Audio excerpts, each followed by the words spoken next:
안녕하세요, 픽스호입니다. 오늘은 치아가 흔들리는 증상에 대해 자세히 알아보려고 해요. 아이들은 유치가 빠질 때 치아가 흔들리는 것이 자연스럽지만 성인 치아가 흔들리기 시작하면 대부분은 그냥 넘기면 안 되는 신호일 수 있어요. 실제로 성인에서 치아 흔들림은 잇몸과 치아를 지지하는 조직에 문제가 생겼다는 뜻일 수 있고, 대표적으로 치주염, 외상, 이갈이, 교합 문제, 치아 뿌리 주변 감염 같은 원인과 연결될 수 있어요. 특히 치주염은 진행되면 치아를 받쳐주는 뼈까지 손상시켜 치아가 흔들리거나 결국 빠질 수 있어요. 먼저 가장 흔한 원인부터 볼게요. 성인 치아가 흔들릴 때 가장 먼저 생각해야 할 건 치주염이에요. 치주염은 잇몸과 치아를 지지하는 조직에 염증이 생기고 더 진행되면 뼈 손실까지 이어지는 질환이에요.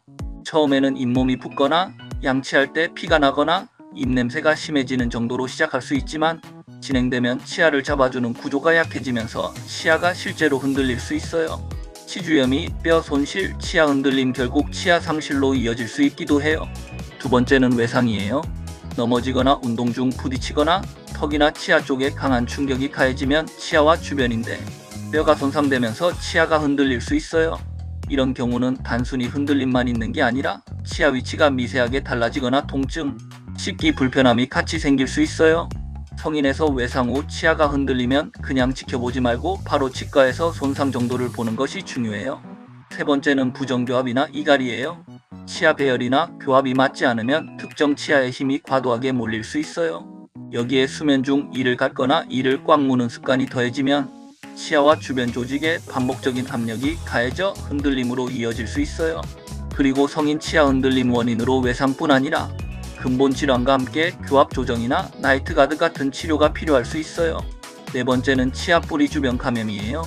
충치가 심하게 진행되거나 신경 쪽 문제가 생긴 뒤 뿌리 주변으로 염증이 번지면 치아가 흔들릴 수 있어요. 이 경우는 단순 잇몸 문제와 다르게 특정 치아 하나가 특히 아프거나 씹을 때 통증이 더 심하거나 잇몸이 붓는 양상으로 나타날 수 있어요. 즉, 흔들리는 치아가 모두 잇몸 질환만은 아니고 치아 내부 감염이나 뿌리 주변 문제도 확인해야 해요. 이 부분은 실제 진단이 중요해서 엑스레이나 진찰이 도움이 돼요. 교정 중 일시적인 흔들림도 있을 수 있어요.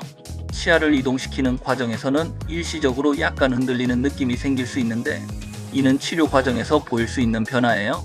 다만 교정 중이라도 통증이 심하거나 붓기, 잇몸 염증, 한쪽 치아만 유독 심하게 흔들리는 느낌이 있다면 교정 때문이라고만 생각하지 말고 확인이 필요해요. 이 부분도 결국 원인 구분이 중요해요. 그럼 흔들리는 치아 치료는 어떻게 할까요? 가장 중요한 건 원인을 정확히 확인하는 것이에요. 성인 치아 흔들림은 원인에 따라 치료가 완전히 달라지기 때문이에요. 치주염이면 잇몸 치료가 먼저이고, 외상이면 손상 범위를 보고 치아 고정이나 추가 처치가 필요할 수 있어요. 교합 문제면 나이트 가드나 교합 조정이 필요할 수 있고, 심한 경우엔 치주 수술이나 고정술까지 고려할 수 있어요. 또한 느슨한 성인 치아의 치료로 교합 조정, 나이트 가드, 수술적 처치 등을 필요해요. 기본은 구강위생 관리예요. 하루 2번 이상 부드럽게 양치하고 치실이나 치간 칫솔로 치태를 줄이는 것이 중요해요. 잇몸 질환 예방과 관리의 핵심이 플라크 제거와 칫솔질과 치아 사이 청소가 중요해요. 즉, 흔들림이 이미 생겼더라도 기본 관리를 제대로 해야 더 나빠지는 걸 줄일 수 있어요. 치주염이 원인이라면 스케일링과 잇몸 치료가 중요해요. 스케일링으로 치석과 치태를 제거하고 필요하면 잇몸 아래 깊은 부위까지 청소하는 치료가 필요할 수 있어요. 그리고 잇몸 질환 치료로 스케일링과 시그널 텍술을 방법이 있고, 치주낭이 깊어지면 추가 치료가 필요할 수 있다고 해요. 즉, 흔들리는 치아를 살리려면 단순히 잇몸약만 찾는 게 아니라 치과 치료를 통해 원인을 줄이는 것이 먼저예요. 식단과 생활 습관도 중요해요. 칼슘, 비타민 D, 단백질이 치아와 뼈 건강에 중요하다는 점은 맞지만, 성인 치아가 흔들리는 상황에서는 식단만으로 해결되기 어렵고 원인 치료가 더 우선이에요. 다만 당분이 많은 음식, 잦은 간식, 흡연 같은 습관은 잇몸 건강을 더 악화시킬 수 있어요. 따라서 구강위생과 함께 전반적인 생활습관 관리도 중요해요. 치주질환의 주요 위험 요인으로 구강위생 불량 외에 흡연, 당뇨, 스트레스 등을 들 수 있어요. 이갈이가 있다면 관리가 필요해요. 밤에 이를 깎거나 꽉 무는 습관은 치아와 잇몸에 부담을 줄 수 있어서 흔들림이 있는 분은 나이트 가드 같은 장치를 고려할 수 있어요. 부정교합이 심하면 교합 자체를 점검하는 것도 도움이 돼요. 즉, 흔들림을 줄이려면 치아를 흔들게 만드는 힘부터 줄이는 게 중요해요.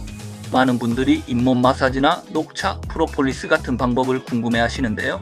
이런 것들은 생활습관 차원의 보조 관리로 생각할 수는 있어도 흔들리는 치아의 표준 치료라고 보기는 어려워요. 손으로 치아나 잇몸을 자꾸 만지는 것은 오히려 자극이 될 수도 있어요. 성인 치아가 흔들리는 상황에서는 민간요법보다 원인 확인과 치과 치료가 훨씬 더 중요해요. 그럼 언제 꼭 치과를 가야 할까요? 치아가 며칠 이상 계속 흔들리거나 잇몸 출혈이 반복되거나 잇몸이 붓고 고름이 보이거나 입냄새가 심해지거나 씹을 때 통증이 있으면 꼭 확인이 필요해요. 특히 외상 뒤 흔들리기 시작했다면 더 빨리 가야 하고 갑자기 심하게 흔들리거나 위치가 달라진 느낌이 있으면 더 그렇죠. 성인 치아 흔들림 자체가 평가가 필요한 증상이라고 할 수 있고 치주질환이 진행되면 치아 상실로 이어질 수 있다고 강조해요. 정리해볼게요. 성인 치아 흔들림은 단순한 일시적 증상일 수 있지만 가장 흔하게는 치주염처럼 잇몸과 뼈를 지지하는 구조가 약해지고 있다는 신호일 수 있어요. 외상, 이갈이, 교합 문제, 치아 뿌리 주변 감염도 원인이 될 수 있고요. 치료의 핵심은 원인 확인, 구강위생관리, 스케일링과 잇몸 치료, 필요시 나이트가드나 치아 고정술 같은 적절한 치과 치료예요. 손으로 잡고 흔들어 보거나 민간요법에 기대기보다 성인 치아가 흔들리면 치과에서 정확히 보는 것이 가장 중요해요. 더 많은 건강식단 정보는 초록창에서 픽스오 검색해보세요. 건강이 최고다. 지금까지 픽스오였습니다.